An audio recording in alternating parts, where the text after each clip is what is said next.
आदरणीय धर्म प्रेमी सज्जनों, सादर नमस्ते। मैं जेठालाल विश्वकर्मा आप सभी का हार्दिक स्वागत करता हूँ। महाभारत विराट पर्व अध्याय 3।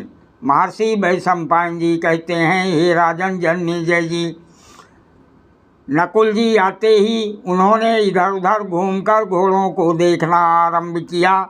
इस प्रकार अश्वों का निरीक्षण करते समय उन्हें मत्स्य नरेश राजा विराट ने देखा। तब उस नरेश ने वहाँ बैठे हुए अनुचरों से कहा, पता तो लगाओ ये देवोपम पुरुष कहाँ से आ रहे हैं।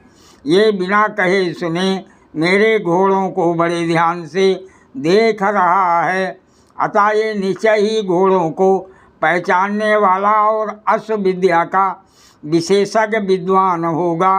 इसे शीघ्र मेरे पास ले आओ। ये वीर देवों की भांति सुशोभित हो रहा है।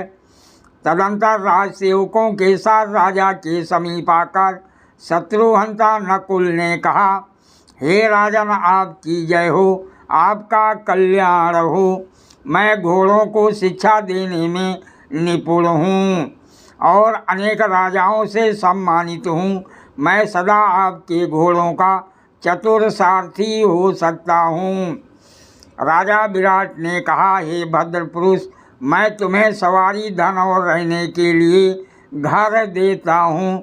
तुम मेरे घोड़ों को शिक्षा देने वाले सारथी हो सकते हो, परंतु पहले मैं ये जानना चाहता हूँ कि तुम कहाँ से आए हो, किसके पुत्र हो और यहाँ तुम्हारा आगमन किस लिए हुआ है।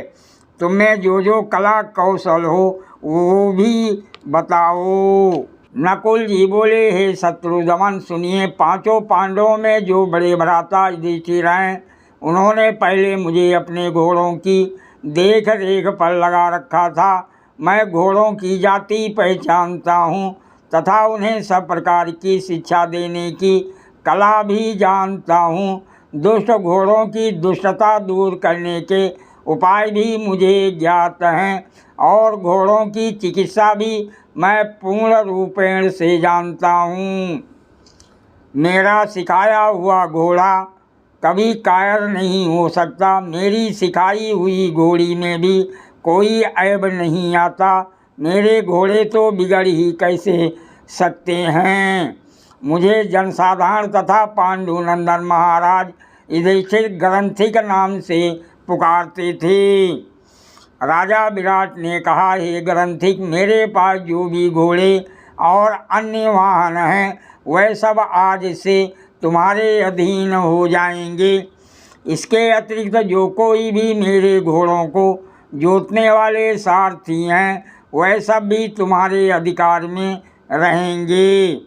महर्षि वैशंपायन जी कहते हैं, हे राजन जन्मेजय जी, इस प्रकार प्रसन्न हुए राजा विराट जी के द्वारा सम्मानित हो श्रेष्ठ गंधर्व के समान शोभा पाने वाली युवावस्था संपन्न नकुल वहाँ रहने लगे। उनका स्वरूप बड़ा ही प्रिय तथा नयनाभिराम था। वह नगर के भीतर विचरते रहते थे तो भी उन्हें राजा और अन्य पुरुष किसी प्रकार ना पहचान सके। अमोघ दर्शन पांचों पांडव इस प्रकार अपनी प्रतिज्ञा के अनुसार मत्स्य देश में रहने और एकाग्रता पूर्वक अज्ञातवास का समय बिताने लगे। वह सागर से घिरी हुई संपूर्ण पृथ्वी के स्वामी होकर भी महान कष्ट उठा रहे थे। सादर प्रणाम। जय श्री कृष्ण।